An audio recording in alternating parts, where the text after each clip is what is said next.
라는 제목을 가지고 함께 하나님의 말씀을 나누기를 원합니다. 우리나라 조선시대 때 두 번의 큰 전란이 있었죠. 첫 번째는 임진왜란이고 두 번째가 병자호란입니다. 근데 이 임진왜란은 7년 동안 전 국토에서 이루어졌지만 나름대로 자부심이 있습니다. 그 이유가 뭐냐면 이순신 장군이 이 왜군을 크게 무찌른 적도 있었고, 또한 각지에서 의병들이 일어나서 이 왜군들을 괴롭히고, 또한 비록 명나라의 지원군이 오기는 했지만 우리 민족 자체의 힘으로 이 전쟁을 승리하고 적들을 쫓아냈기 때문에 이 임진왜란은 굉장히 고통스럽고 힘든 역사긴 하지만 사람들 나름대로 자부심이라는 것은 조금이라도 있습니다. 그런데 이 임진왜란보다 더 비참하고 힘들었던 전쟁이 병자호란인데, 이 병자호란은 청나라가 쳐들어와서 약 2달 정도 싸움을 합니다. 그리고 전 국토에서 이루어진 것도 아니고 남한산성에서만 싸움이 이루어졌는데, 이 병자호란에 대해서는 우리나라가 굉장히 수치스럽게 생각하죠. 그 이유가 뭐냐면 청나라 황제 홍타자이 앞에서 우리나라 인조가 9번을 머리를 조아리고, 그리고 이마에 흙이 닿도록 머리를 조아리는 항복을 했고, 그리고 약 50만 명 정도의 우리나라 사람들이 청나라로 포로로 잡혀가는 그런 끔찍한 참화가 벌어졌던 게 바로 병자호란입니다. 그래서 이 병자호란에 대해서는 많은 사람들이 부끄러워하고, 그리고 서울 송파나루 근처에 가면은 삼전도비라고 해가지고 이 인조가 청나라 황제 앞에서 머리를 9번 조아렸던 그것을 드러내는 비석이 있는데, 거기다가 어떤 사람들은 낙서도 하고 훼손도 하면서 굉장히 부끄러운 역사로 우리가 기억하는 것을 보게 됩니다.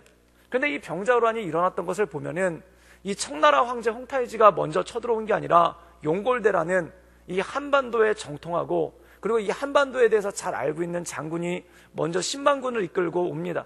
근데 이 사람이 겨울에 왔는데 우리나라 강이 다 얼어 있으니까 그 언강을 중심으로 해서 그냥 우회를 해가지고 평양이라든지 그런 신의주 같은 요새가 있는 지역을 치지 않고 그냥 우회를 해서 바로 내려와죠.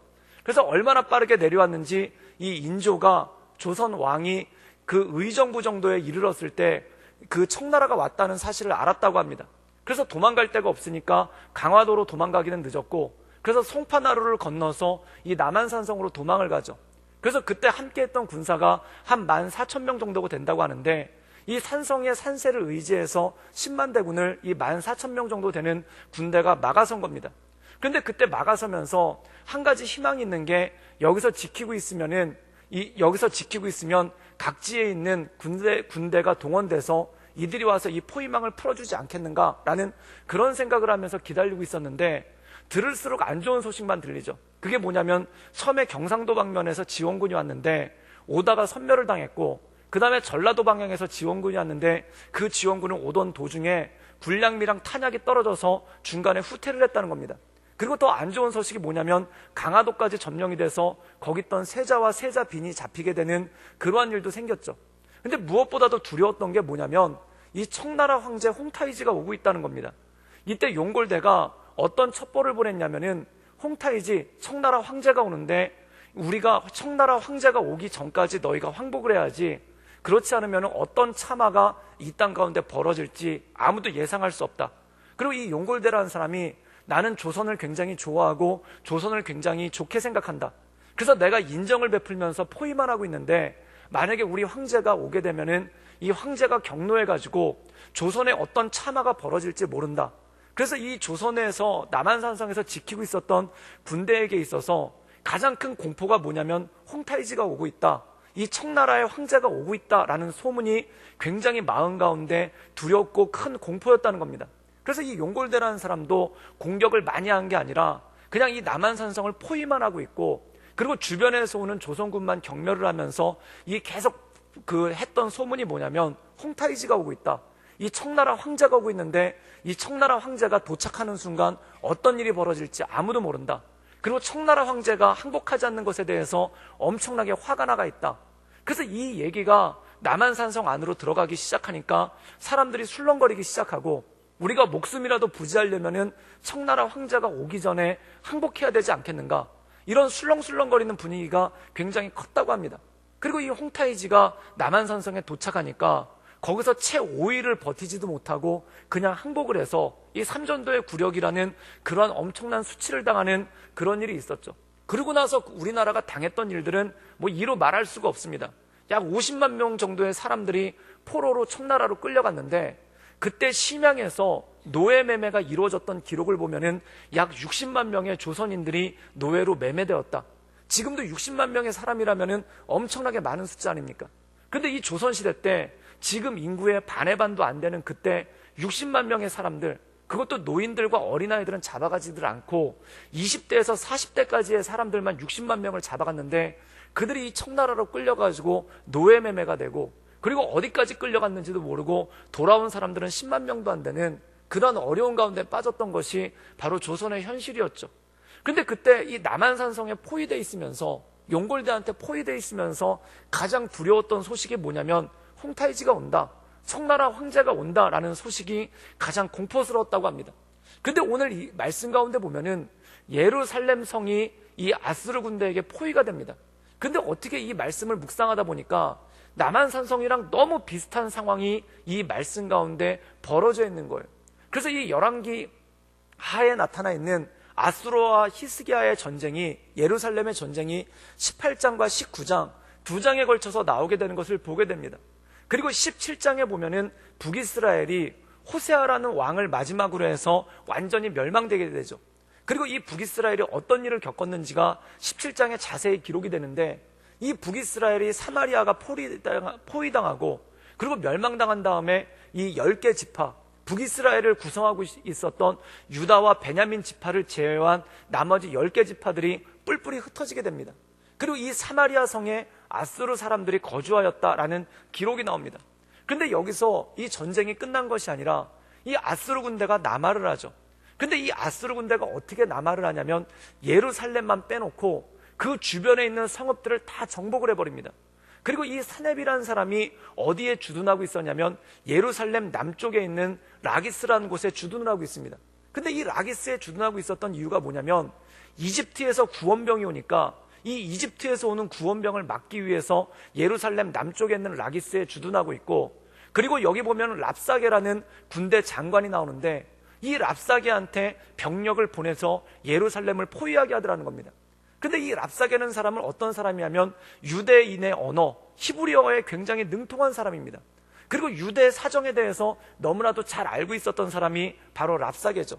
근데 이 랍사게가 마치 청나라 용골대가 온 것처럼 예루살렘 성을 포위를 합니다. 그리고 공격은 안 하는 거예요. 그리고 포위를 한 다음에 그 옆에다가 흙으로 벽을 쌓습니다. 그래서 예루살렘에 있는 사람들이 빠져나갈 수도 없고, 그 다음에 예루살렘 밖에서 오는 군대가 예루살렘을 지원할 수도 없게끔 흙으로 벽을 쌓아서 거기를 갖다 완전히 요새화를 시켜버립니다. 그러고 난 다음에 이 랍사게라는 사람이 유대말이 유창한 사람이므로 이 예루살렘 성벽에 와서 유대에 있는 사람들이 다 알아들을 수 있도록 그들에게 이야기를 하죠. 그런데 이 랍사게라는 사람이 이 성경에 보면은 예루살렘에 있는 사람들한테 했던 얘기가 뭐냐면 이것입니다. 첫 번째, 히스기야를 믿지 말라는 겁니다. 이 히스기야는 유다의 왕이죠. 그런데 히스기야가 뭐라고 얘기를 했냐면은 하나님께서 우리를 도와주시면 우리가 아수르를 이길 수 있을 것이다 라는 그러한 이야기를 백성들에게 했습니다. 그런데 이 랍사게라는 사람이 뭐라고 얘기하냐면 히스기야를 믿지 말라라고 얘기를 합니다.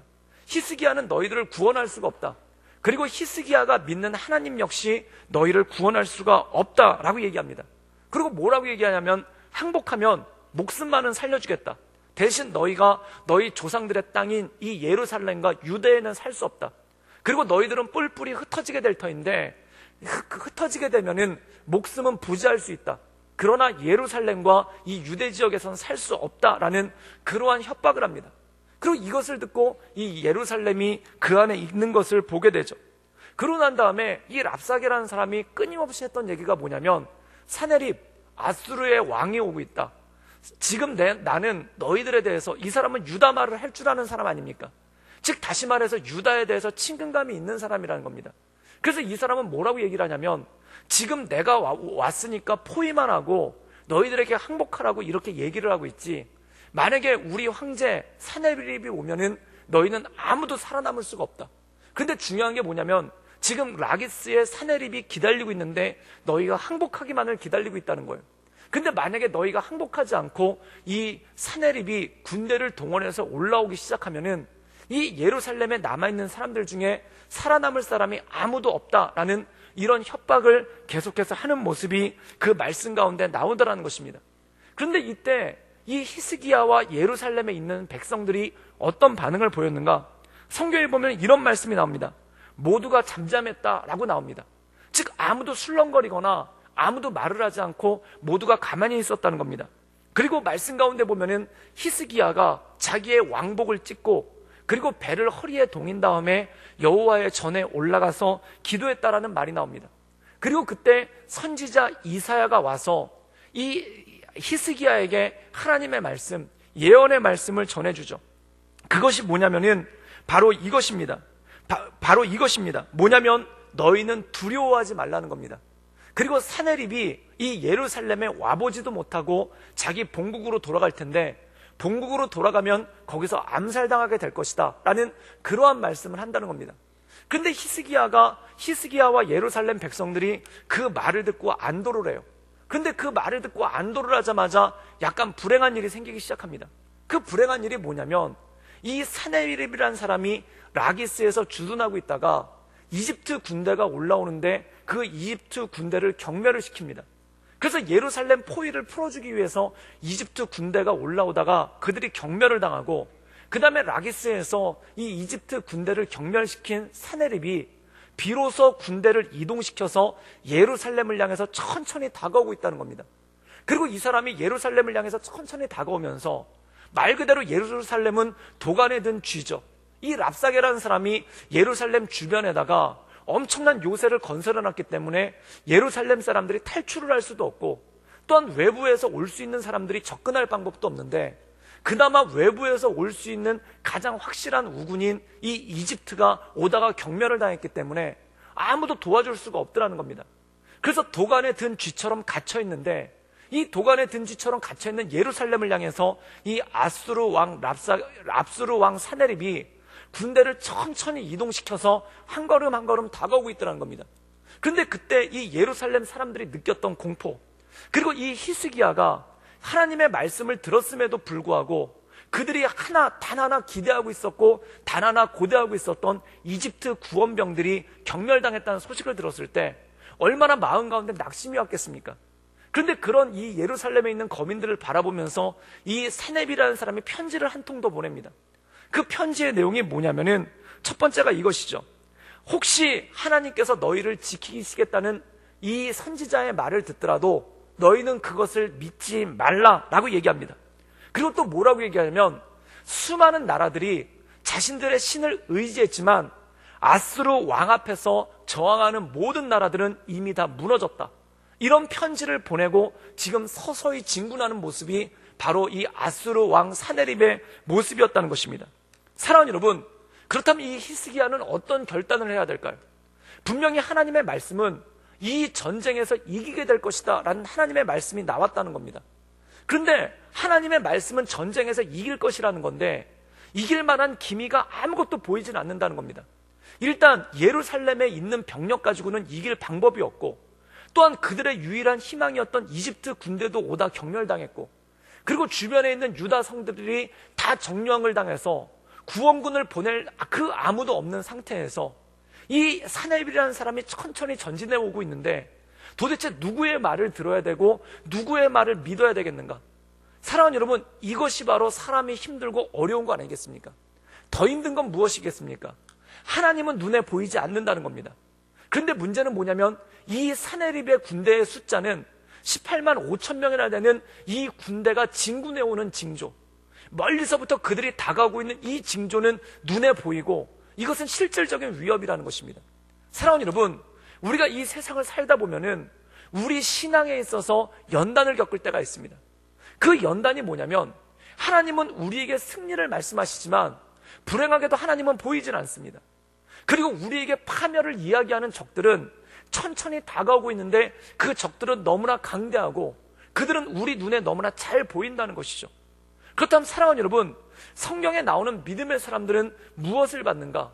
눈에 보이는 실질적인 위협인 적들을 바라보며 두려워한 것이 아니라 눈에 보이지 않는 하나님을 바라보며 믿음의 눈으로 나갔던 사람들이 바로 이 하나님의 사람들이라는 것입니다. 사랑하는 여러분, 히브리서 11장에 보면 이렇게 말씀하고 있습니다. 믿음은 보이지 않는 것들의 증거요, 바라는 것들의 실상이라는 것입니다. 사랑하는 여러분, 보이지 않는 것이라는 건 무엇입니까? 우리 눈에 띄지 않는다는 것입니다. 하나님은 말씀만 하시는 것 같습니다. 그리고 하나님이 분명히 예루살렘을 아수르로부터 구원해 주신다고 했는데 하나님께서 보내주시는 어떤 증거도 보이질 않는 겁니다. 그리고 마지막으로 기대했던 이집트의 구원병까지 경멸당한 상태에서 눈에 보이는 것이 아무것도 없다는 거죠. 그런데 히브리서는 믿음에 대해서 뭐라고 얘기를 하고 있냐면 믿음은 보이지 않는 것들의 증거라는 것입니다. 사랑하는 여러분, 여러분 인생 가운데, 우리 삶 가운데 이 믿음의 증거를 붙잡고 나갈 수 있기를 주님의 이름으로 축원합니다. 또한 믿음이란 무엇인가? 바라는 것들의 실상이라는 겁니다. 바란다는 건 무엇입니까? 내 손 안에 잡혀있는 것은 바라는 것이 아닙니다. 마치 바란다는 의미는 뭐냐면 우리가 어디에다가 홈쇼핑 같은 데다가 물건을 주문해 놓고 그 물건을 기다리고 있는 것과 똑같다는 겁니다. 즉 내 거긴 내 건데 아직 내 손에 들어오지 않은 것, 이거라는 겁니다. 사람들의 특징은 뭘까요? 내 손 안에 들어와야지만 내 거라고 생각하고 내 손에 닿아야지만 내 거라고 생각하는 그러한 모습이 그 안에 있더라는 것입니다. 그런데 믿음의 사람들의 특징은 무엇입니까? 바라는 것들의 증거, 즉 내 손 안에 들어와 있지만 내 마음 가운데 소망하는 것, 또한 내 눈에 보이진 않지만 그것 가운데 주시겠다고 약속하신 하나님의 말씀을 믿고 나가는 것이 바로 믿음의 사람들의 특징이라는 것이죠. 우리가 열왕기하 6장에 보면은 비슷한 장면이 나옵니다. 그게 뭐냐면 도단이라는 성에 엘리사가 있는데 이 엘리사를 잡아 죽이기 위해서 아람 군대가 와서 이 포위를 합니다. 이 도단이라는 작은 성을 이 아람의 엄청난 군대가 겹겹이 포위를 한 거예요. 그때 도단에 있던 모든 사람들이 다 어려움에 빠지고 두려워하죠. 근데 거기서 두려워하지 않았던 사람이 딱 하나 있는데 그가 엘리사였다는 겁니다. 그래서 왜 엘리사에게 당신은 두려워하지 않습니까? 라고 물어보니까 그가 믿음의 눈으로서 얘기를 하는데 그의 사환 게하시에게 믿음의 눈이 열리기를 기도를 합니다. 그래서 이 게하시가 눈이 열렸을 때 뭐가 보이냐면 그 수많은 아람 군대가 이 도단 성읍을 포위하고 있지만 그 뒤에 더 많은 여호와의 군대, 하나님의 사자들이 있는 모습을 보고 그 마음 가운데 안심하게 된다는 겁니다. 사랑하는 여러분, 믿음이란 바로 이것입니다. 보이지 않는 하나님의 말씀을 가지고 또한 우리 손에 잡히지 않는 하나님의 말씀을 의지해서 한 걸음 한 걸음 나가는 것이, 그것이 바로 믿음이라는 것이죠. 제가 목회를 하면서 한 번은 굉장히 당황스러웠던 적이 있는데 제가 33살에 목사 안수를 받았습니다. 그래서 33살에 목사 안수를 받고 그리고 이제 막 목회를 시작을 하는 거죠. 그리고 서울에 있는 교회에서 청년부를 사역을 하고 있었는데 거기 한 가지 사건이 나타난 거예요. 그 사건 중에 하나가 뭐냐면은 그 청년들 둘이 만나서 연애를 해가지고 굉장히 둘이 사랑을 해서 결혼하기로 한 거예요. 그래서 부모님 허락을 받아야 되는데 남자 쪽에서는 아무 갈등 없이 허락을 했는데 여자 쪽에서 허락을 안 한 거예요. 그리고 여자 쪽에서도, 이 신부 쪽에서도 신부 아버지는 허락을 했는데 신부 어머니가 허락을 안 한 거예요. 근데 이유가 뭐냐면은 남자 쪽 집안이 너무 기운다는 겁니다. 근데 제가 그 얘기를 듣고 깜짝 놀랐어요. 그 남자 쪽 집안이, 아버지는 남자 그 형제 아버지는 대학교 교수님이고 그 다음에 이 형제는 대기업에 다니는데 그 30대 초반밖에 안 된 나이에 과장이 됐어요. 그러니까 굉장히 잘 나가는 형제거든요. 그런데 그 집안이 기운다고 해가지고 결혼을 못하겠다는 집안은 도대체 어떤 집안인가. 그래서 제가 그것 때문에 깜짝 놀랐어요.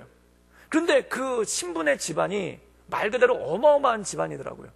그리고 이 신분의 집안의 특징 중에 하나가 뭐냐면은 아버지는 별 힘이 없고 이 엄마가 실세더라고요.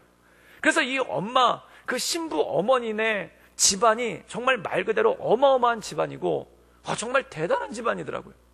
그런데 그 어머니가 반대를 하니까 결혼을 하려고 하는데 아버지도 좋다고 허락을 했는데 아버지 말로 설득이 안 되는 거예요.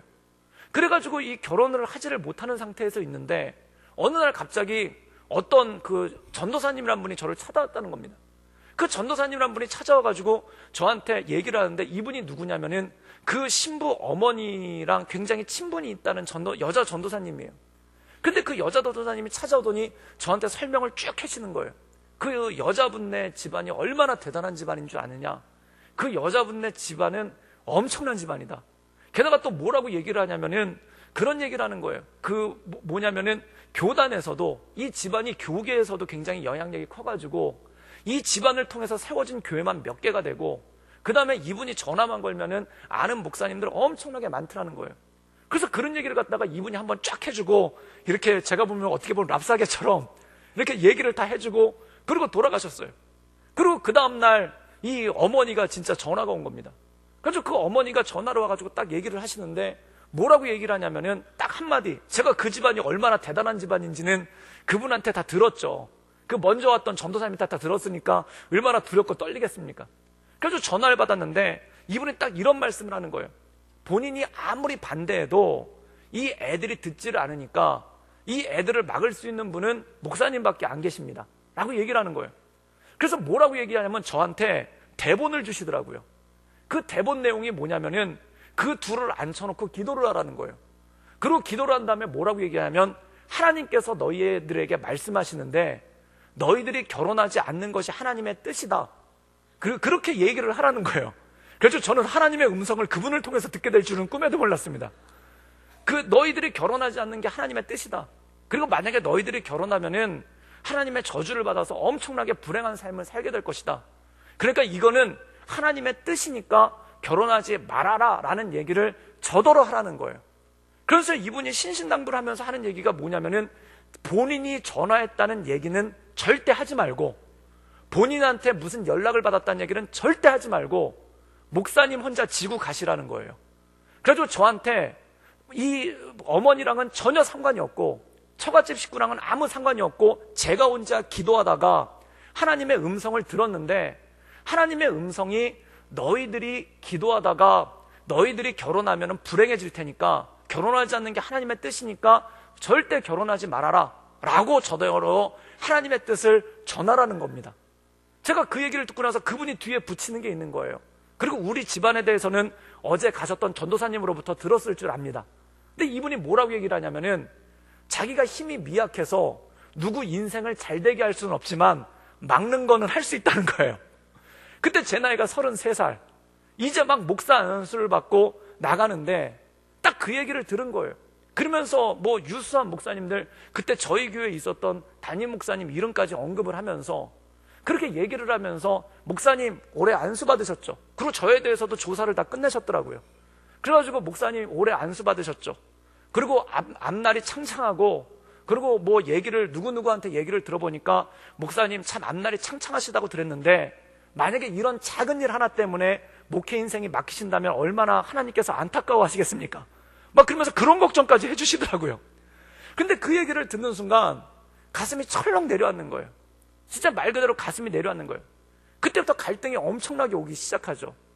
왜냐하면 저는 하나님을 사랑하는데 하나님은 안 보이고, 그때 하나님이 갑자기 환상으로 쫙 하고 나타나셔서 뭐 불말과 그 다음에 불검을 들고 나타나시고 아무 걱정하지 말아라. 그러면은 제가 왜 걱정하겠습니까? 그런데 하나님은 눈에 안 보이시고 이 대단한 어머니는 눈에 보이는 거예요. 그럼 마음 가운데 한마디만 하면 된다는 겁니다. 그 인생 가운데 뭐 제 인생에 피해가 되는 것도 아니고 한마디만 하면 된다는 겁니다. 그러니까 이 말에 얼마나 마음이 힘들고 마음이 어렵겠습니까? 그래서 그날 밤새도록 고민을 했죠. 인간의 정말 제가 믿음이 조금만 더 좋았으면은 저는 하나님의 뜻을 왜곡할 수 없습니다, 그리고 전화 끊겠습니다, 그리고 뚝 하고 끊었을 텐데 믿음이 약한 거예요. 그러니까 믿음이 약하니까 갈등이 오고, 믿음이 약하니까 시험을 받고, 믿음이 약하니까 고민을 하죠. 그래서 그때 밤새도록 고민을 했어요. 그래서 밤새도록 고민을 했는데 그때 하나님께서 주신 말씀을 묵상하고 있는데, 그때 때마침 읽었던 말씀이 열왕기 말씀을 묵상했습니다. 근데 그때 열왕기 말씀에 묵상해 보니까 그 아합과 여호사밧이 아람을 향해서 쳐들어가는데, 아합이라는 사람이 전쟁은 지가 하자고 하고 이 여호사밧을 앞장 세우지 않습니까? 그래서 여호사밧을 앞장 세워서 여호사밧을 마치 이스라엘 왕처럼 꾸며놓고 자기는 뒤에 숨어 있는 거예요. 그런데 하나님께서 어떻게 하시냐면은, 여호사밧을 아람 군대가 쫓아오다가 여호사밧을 보고 저 사람은 이스라엘 왕이 아니다, 그래서 물러갔다는 겁니다. 그런데 아합이 가만히 숨어가지고 그 광경을 보는데 어디서 화살 하나가 날라왔는데, 그 화살이 설기가 어디냐면 갑옷과 갑옷 사이인데 보통 겨드랑이를 얘기하죠. 거기 화살을 맞아가지고 이 사람이 거기 갑옷과 갑옷 사이에 화살을 맞아서 그 전장에서 죽임을 당하는 장면이 나오는 거예요. 그때 제가 그걸 보고 한 가지를 깨달았죠. 인간이 더 센 게 아니라 하나님이 더 세다. 그리고 만약에 내가 이분의 청을 거절해서 내 나이 33살에 목회를 그만두게 된다 할지라도 그것이 하나님의 뜻이라면 받아들여야 되지 않겠는가. 그리고 내가 안수받은 지 몇 개월 되지 않았지만 여기서 목회를 중단하는 것이 이것이 하나님의 뜻이라면 모든 것 위에 주관하시는 분. 그래서 이 아합이라는 사람이 꽁수를 부려가지고 여호사밧을 앞장서고 자기는 뒤에 있으면서 이 전쟁을 뒤에서 조종했는데, 그런데 하나님께서 여호사밧을 죽이신 게 아니라 이 아합이 어디서 날라온지 모르는 화살의 솔기에 맞아가지고 죽게 되는 그 장면을 보면서 그때 한 가지 깨달았습니다. 믿음이란 이럴 때 결단해야 된다는구나. 지금 현재 눈에 보이는 위협, 그리고 눈에 보이는 두려움은 이것이지만 그거보다 더 크신 하나님, 믿음이란 바로 이것이구나. 하나님이 눈에 보이지 않기 때문에 믿음이 필요한 것이로구나. 만약에 하나님께서 그분 전화가 왔는데 그 다음 바로 띠리링 전화가 와가지고 저는 하나님의 응답을 받고 전화한 사람입니다. 방금 이런저런 전화 받으셨죠? 아무 걱정하지 마십시오 라고 전화가 왔다면은 제가 마음 가운데 안심하지 않겠습니까? 그런데 하나님은 눈에 보이질 않는 거예요. 그리고 하나님은 눈에 보이질 않는 건데 하나님의 길이 뭔지는 알겠는 거예요. 사랑하는 여러분, 하나님 뜻에 따라 산다는 것이 바로 그런 것입니다. 하나님의 뜻은 알겠는데 하나님이 눈에 보이지 않고 적들이 더 크게 보이는 거예요. 그리고 나를 위협하는 사람들이 더 크게 보이는 거예요. 그때 마음 가운데 갈등이 오고 마음 가운데 어려움이 있지 않습니까? 그래서 그분이 시키는 대로 안 했어요. 그러고 난 다음에 그 이후로는 어떻게 됐는지도 모르고 결국 그 형제와 자매는 교회를 떠나게 됐는데, 그런데 참 불행하고 참 힘들고 어려운 일이죠. 사랑하는 여러분, 그리고 지금까지 목회 잘하고 있는 걸로 봐서 하나님께서 저를 지켜주신 줄 믿습니다. 지금까지 33살 이후로 그때 얼마나 마음이 초조하고 전화만 오면 깜짝깜짝 놀래고, 그래서 제가 한 가지 지금도 트라우마가 있는 것 중에 하나가 전화가 오면 놀래요. 그래서 전화가 오면은, 게다가 모르는 번호가 오면은 깜짝깜짝 놀래가지고 마음이 철렁할 때가 있는데, 그때 그 이후로도 몇몇 비슷한 전화 참 많이 받아봤습니다. 깡패들이 나타나가지고 자기가 누구를 때렸는데 그걸 갖다가 합의 보게 해달라고 깡패들이 쫓아다니는 일도 있어서, 그래서 제가 웬만하면 모르는 전화는 지금도 안 받고, 지금도 가끔 전화 오는 것 중에 하나가 별 희한한 분들이 와가지고 뭐 합의하는데 도와달라, 뭐 하는데 도와달라, 땅 사기 하는데 도와달라, 어디 가가지고 이거 땅 팔아야 복 받는다고 기도를 대신 해달라, 뭐 등등등, 뭐 여러 가지. 우리 교회 분들이 아니라 서울에서 목회할 때 서울에 있던 교회가 큰 교회다 보니까 하도 희한한 분들이 많아가지고 별의별 놈은 전화가 다 와요. 그래서 제가 지금도 모르는 전화번호가 오면은 가슴이 철렁하고, 그 전화 받는데 그래서 전화기를 좀 없애버렸으면 좋겠다라는 생각이 들 정도로 마음 가운데 굉장히 마음이 안 좋아요. 그런데 하나 확실한 건 뭐냐면, 하나님은 눈에 보이지 않지만 살아서 역사하시고 모든 걸 주관하시는 분이 바로 하나님이라는 겁니다. 오늘 말씀 가운데 보면은 히스기야가 바로 그겁니다. 지금 하나님의 말씀은 있었지만 하나님의 역사는 보이질 않는 거예요. 그리고 이사야를 통해서 이 사내립이 쳐들어오지만 너희는 반드시 이길 것이다 라는 하나님의 말씀은 있었지만 눈에 보이는 증거는 아무것도 없는 거예요. 대신 어떤 일이 생기는가? 이집트 구원군을 경멸시켰던 이 사내립의 군대가, 아수르의 군대가 천천히 올라오면서 편지를 보내서 협박장을 보낸 겁니다. 너희들이, 하나님께서 너희들을 구원한다는 소식을 들었다는데, 예언자의 얘기를 들었다는데, 그것까지 알고 있을 정도로 정보력이 뛰어난 거예요. 너희가 그걸 들었다는데 그거 믿지 말아라. 하나님이 너희를 구원할 것 같으냐? 그리고 또 하나 이간책을 쓴 거예요. 그 이간책이 뭐냐면 이스라엘 백성들한테, 예루살렘에 있는 백성들한테 히스기야를 믿지 말아라. 히스기야가 너희를 구원할 것 같느냐? 지금 히스기야가 믿는 것은 하나님밖에 없는데 하나님이 히스기야를 구원하지 못한다. 히스기야가 하나님을 구원하지 못하는데 히스기야가 너희를 어떻게 구원하겠는가? 그러면서 그것에 대해서 협박성 편지가 오고 있고 군대가 점점점 올라오고 있다는 겁니다. 이 두렵고 떨리는 상황 가운데, 이 마음이 힘들고 어려웠던 상황 가운데 히스기야는 어떻게 반응했는가? 우리 함께 오늘 말씀을 읽도록 하겠습니다. 열왕기하 19장 14절에서 16절까지의 말씀을 읽도록 하겠습니다. 우리 다 같이 읽겠습니다. 시작. 히스기야가 사자의 손에서 편지를 받아보고 여호와의 성전에 올라가서 히스기야가 그 편지를 여호와 앞에 펴놓고 그 앞에서 히스기야가 기도하여 이르되 그룹들 위에 계신 이스라엘의 하나님 여호와여, 주는 천하 만국의 홀로 하나님이시라. 주께서 천지를 만드셨나이다. 여호와여, 귀를 기울이사 들으소서. 여호와의 눈을 떠서 보시옵소서. 산에 위 살아계신 하나님을 비방하러 보낸 말을 들으소서. 오늘 말씀 가운데 보면은 이 두렵고 떨리는 상황 가운데 히스기야가 어떻게 하는가? 그가 하나님 앞에 올라갑니다. 그리고 그 사네립이 사자를 통해서 보낸 그 편지를 하나님 앞에 올려놓고 그 편지를 펴놓고 하나님께 눈물로 간구하는 장면이 바로 이 장면이라는 것이죠. 하나님, 나는 하나님을 믿습니다. 그런데 이 사네립의 협박이 너무 큽니다. 그리고 이 협박 때문에 내가 두렵고 떨립니다. 나를 도와주시고 나를 붙잡아 주십시오 라고 하면서 하나님께 여호와의 전에 올라가서 간구하는 장면이 이 말씀 가운데 나온다는 것입니다. 사랑하는 여러분, 중요한 것이 이것입니다. 하나님 앞에 우는 자는 사람 앞에서 울지 않습니다. 하나님 앞에 무릎 꿇는 자는 사람 앞에 무릎 꿇지 않게 된다는 것입니다. 저는 우리 인생 가운데 한 번쯤 울어야 된다면 하나님 앞에 울 수 있기를 주님의 이름으로 축원합니다. 또한 우리 인생 가운데 한 번쯤 무릎 꿇어야 될 일이 있다면 하나님 앞에 무릎 꿇을 수 있기를 주님의 이름으로 축원합니다. 하나님 앞에서 울 때, 하나님 앞에 무릎 꿇을 때 사람 앞에 울거나 사람 앞에 수치를 당하지 않는 그런 일들이 생기기 시작한다는 거죠. 우리가 성경에 사무엘상을 보면은 이 다윗의 모습이 나옵니다. 다윗의 인생이 아니죠. 얼마나 많은 쫓김이 있습니까? 또한 얼마나 많은 어려움이 있습니까? 그런데 이 다윗이 그 어렵게 쫓기는 가운데 보면은 사무엘상을 보면 깜짝 놀랍니다. 사람이 놀랍도록 차분해요. 또한 사람이 놀랍도록 당당해요.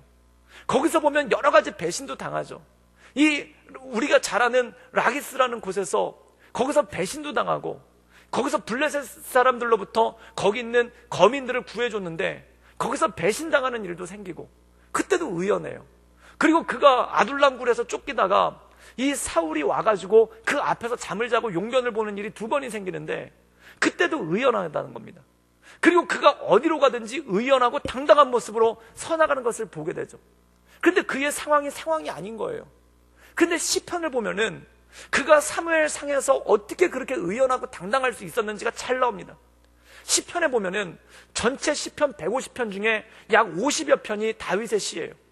그리고 그 다윗의 시 중에 약 30여 편이 이 광야에서 쫓기면서 쓴 시가 다윗의 시라는 겁니다. 근데 그 광야에서 쫓겼을 때 그 극박한 상황이 고스란히 다 나와 있어요. 그래서 특별히 시편 57편에 보면은 그 시편 57편에 보면 뭐라고 나와 있냐면 다윗이 사울의 추적을 피해 굴 속에 숨어서 쓴 시. 얼마나 마음이 떨립니까? 그런데 거기서 뭐라고 했냐면 하나님이여 나를 건지소서, 하나님이여 나를 구원하소서, 하나님이여 적들이 나를 경멸하고 오나 그들을 흩어지게 하소서. 이런 마음 가운데 그 두렵고 떨림을 그의 시로서, 그의 기도로서, 그의 찬양으로서 드러냈다는 겁니다. 사랑하는 여러분, 이것이 바로 다윗이 사람들 앞에서 당당할 수 있었던 이유였다는 겁니다. 하나님 앞에서 우는 자는 사람 앞에서 울지 않고 하나님 앞에서 무릎 꿇는 자는 사람 앞에서 무릎 꿇지 않게 하는 하나님의 역사가 우리 가운데 있는 줄 믿습니다. 오늘 이 말씀 가운데 보면은 히스기야가 누구 앞에서 무릎을 꿇어야 됐는지를 알았다는 거예요. 사네립 앞에서 무릎을 꿇을 것인가, 하나님 앞에서 무릎을 꿇을 것인가. 눈에 보이는 실질적인 위협, 18만 5천 명이나 되는 군대를 이끌고 서서히 올라오고 있는 사네립 앞에 무릎을 꿇을 것인가, 아니면 살아서 역사하시는 하나님 앞에 무릎을 꿇을 것인가. 그때 그가 하나님 앞에 무릎을 꿇기로 작정하고 결단하고 나갔다는 것이죠. 사랑하는 여러분, 그가 하나님 앞에 무릎 꿇었을 때 어떠한 일이 벌어지는가? 우리 함께 열왕기하 19장 35절에서 37절까지의 말씀을 자막을 통해서 보기를 원합니다. 우리 다 같이 읽겠습니다. 시작. 이 밤에 여호와의 사자가 나와서 아스루 진영에서 군사 18만 5천 명을 친지라. 아침에 일찍 일어나 보니 다 송장이 되었더라.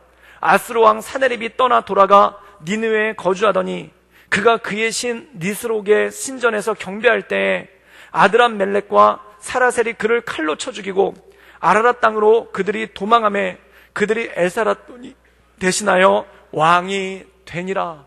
사랑하는 여러분, 이 히스기야가 하나님 앞에 무릎 꿇었을 때, 그리고 히스기야가 하나님 앞에 온전함으로 엎드렸을 때, 하나님 앞에 무릎을 꿇을 것인가, 하나님 앞에 무릎을 꿇을 것인가, 그때 그가 하나님 앞에 무릎 꿇기로 작정을 합니다. 그리고 그가 하나님 앞에 무릎을 꿇었을 때 어떠한 일이 생기는가? 그 밤에 어떠한 일이 벌어지냐면, 사내립이 예루살렘을 향해서 진군하다가 밤에 진을 친 거예요.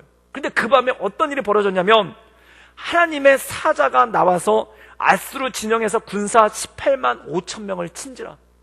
18만 5천 명이나 되는 군대가 그 하룻밤에 다 전멸됐다는 거예요. 그리고 사내립이라는 사람이 자기 군대가 죽은 걸 보고 홀로 도망쳐서 아수르의 수도인 니느웨에 들어가서 그 니느웨에 있는 자기의 신 니스록 신전에 들어갔다가 측근들의 배신으로 암살당해서 죽게 되는 그러한 역사가 일어났다는 겁니다. 사랑하는 여러분, 이 18만 5천 명이 죽은 역사는 실제 역사에도, 성경뿐만 아니라 실제 역사에도 기록되어 있습니다. 그리고 심지어 이게 그리스 역사에도 기록되어 있는데, 그리스 역사가인 헤로도토스라는 사람이 이것에 대해서 자료들을 뽑아서 쓴 거예요. 이때 18만 5천 명이 어떻게 하룻밤 가운데 다 죽었느냐? 근데 이 사람은 그 결론을 뭐라고 냈냐면은, 패스트가 돌아서 아수르 군대가 한밤에 다 전멸했다는 거예요. 이 패스트가 돌아가지고 군대가 그 하룻밤 만에 다 목숨을 잃고 열병에 시달리다가 다 죽었다는 겁니다. 그래가지고 이 헤로도토스는 하나님을 믿는 사람이 아니지 않습니까? 그래서 헤로도토스가 주석을 썼는데, 이 사건에 대해서 패스트로 인해서 이 아수르 군대 18만 5천 명이 다 죽었는데, 이 사람이 그 옆에다 주석을 단 거예요. 성경에 뭐라고 나왔냐면은 여호와의 사자가 그들을 쳤다고 얘기하지 않습니까? 근데 이들이 패스트 때문에 죽었으니까 이 헤로도토스가 뭐라고 썼냐면, 여호와의 사자는 쥐였던 것 같다, 이렇게 얘기를 했다는 거예요. 왜냐하면 쥐들이 돌아다니면서 패스트를 옮겨가지고 다 죽었기 때문에 여기서 여호와의 사자는 천사가 아니라 쥐였던 것 같다, 그렇게 하나님을 믿지 않는 사람이 그렇게 주석을 남긴 거예요. 그런데 제가 그 주석을 남긴 걸 보고 또 어떤 목사님이 걷다가 해석을 하나 얹었는데, 그 해석이 기가 막히게 한 겁니다. 하나님께서 쓰시면 쥐들도 18만 5천 명을 죽일 수 있다. 사랑하는 여러분, 이게 하나님의 역사인 줄 믿습니다. 하나님이 쓰시면, 히스기야가 만약 헤로도토스의 말이 사실이라면, 히스기야는 그가 간절히 기도할 때 이집트의 구원병이 와서 구해주기를 바랬다는 거예요. 만약에 우리가 구원받을 수 있다면, 만약에 하나님께서 손을 써주셔서, 만약에 하나님께서 역사해 주셔서 우리가 구원받을 수 있다면, 그거는 이집트 군대가 와서 우리를 구원할 것이다. 마음 가운데 그런 생각이 있었을 거예요. 그런데 이집트 군대가 경멸당하지 않습니까? 그럼 도대체 우리를 구원할 게 누구냐?